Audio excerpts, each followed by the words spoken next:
Good morning and welcome to Radio Friends on Thursday, January the 23rd. My good friend Alex LaBrunerie is with us from LaBrunerie Financial.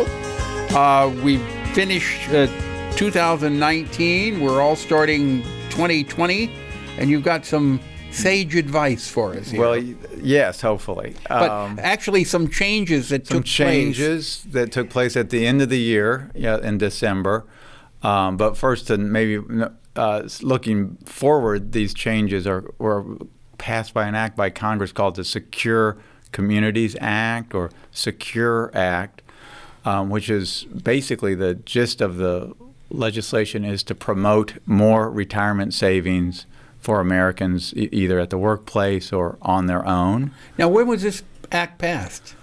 Probably like December 20th. I hadn't heard right anything under about the it. budget when they put it. They wrapped it into the budget reconciliation bill. Okay. So they just Christmas treed it on there.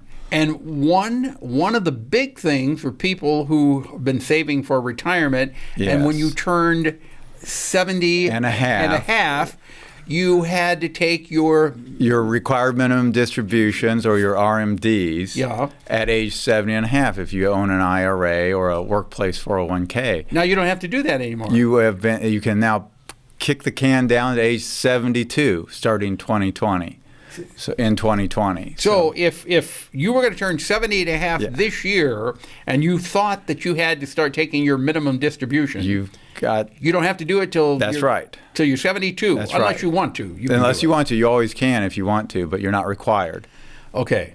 And we should mention that if you don't take those minimum distributions when you're required to, there's a pretty stiff penalty, isn't there? Yes, 50% of the calculation is 50% penalty? Yeah, so it's not to be trifled with. Yeah. Okay, so that's a new regulation there. What else have we got? Well, then there's also there's some withdrawal provisions for younger IRA holders, so if for a birth or an adoption of a child, penalty-free withdrawals can be made to help pay for the birth or the adoption of a child. But do you have to pay it back then? No. Oh, you don't have to pay it back? No, and those are the penalty-free. There's still taxes due on it, but it's penalty tax is waived. Also, 529 accounts, which are the educational IRAs, or 529s. The Missouri Most would be a good example of a 529. Those can now have withdrawals of $10,000 to pay for student loans.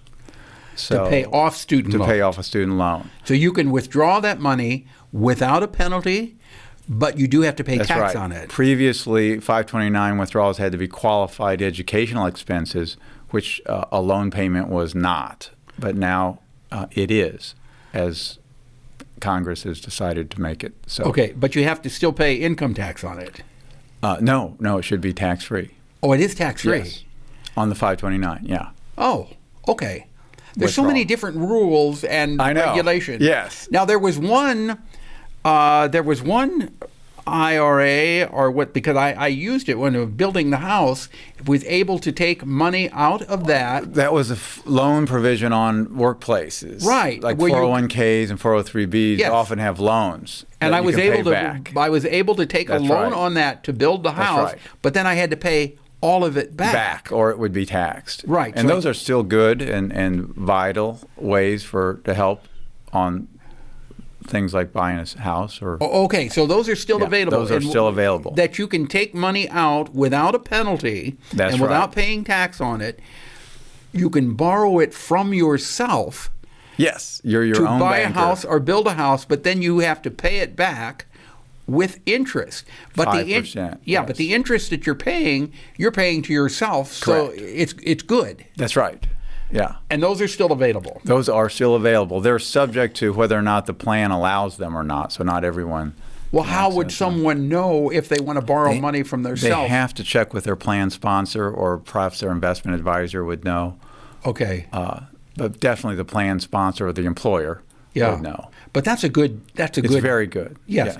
What else have we got, Alex? Well, and then the third item that Congress opened up on the Secure Act regarding plan sponsors or small businesses, small businesses now can get a tax credit up to $5,000 for starting a new 401k or for their employees. So if you are a small business, and what is considered a small business? Well, I think it's employees under 100, but I'm not sure on that. Okay. I don't think they mean IBM or Microsoft. Right. They wouldn't call it a small business. But mostly, a lot of businesses in Missouri would qualify as small business if they're interested. So now would be a good time. A $5,000 tax up to a $5,000 tax credit if you start a health plan for their retirement plan. A retirement plan. For and their that's employers. Because sometimes, Paul, some of the objections that smaller businesses have is it does cost a couple $1,000s to jumpstart the accounting fees for starting a 401k. Mm-hmm. So that's prohibitively high for some companies, and so it makes it easier for them not to open one up. So this should smooth that objection down a little bit. We have about a minute and a half left. Is there anything else? Well, this plan also allows for part-time workers who usually were not eligible for 401ks previously to now become eligible in a 401k. So that encourages part-time workers to save on a tax shelter basis too. And a 401k is a tax sheltered basis.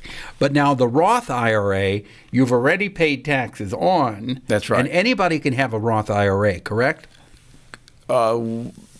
Generally, yes. There are some income limitations for contributing to a Roth IRA, but so I wouldn't say anyone. All right. But if you have a Roth IRA, then you can take that money out. When you take that money out, there's no taxes on it. At age 59 and a half, yes.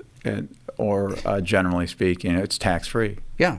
Yeah, and no matter how much interest, no matter how much you've made on it. Yeah, especially for younger Americans, millennials. Yeah, that's a good deal. Yes. Okay. Yes. Alex, I thank you for coming by and passing along this information. This was all new stuff that I hadn't heard of. It's brand new. And I'm sure most people hadn't. But if they want more information, they can give you a call or check out your website. Please. We're in Columbia and would love to hear from you. And the number is? 573-449-5313. And you have a website? LaBrunerie.com. LaBrunerie.com. Got it, Alex LaBrunerie. Okay. Happy New Year to you, even though we're on the 23rd of January. We still have a lot to go. Yes. All right. And hopefully it's going to be a good year. Yes. Happy New Year. Same to you. Tomorrow, MU Healthcare. Something you'd like to hear or see? I'd love to hear from you. Drop me an email. That's pepperp@missouri.edu. Bye-bye.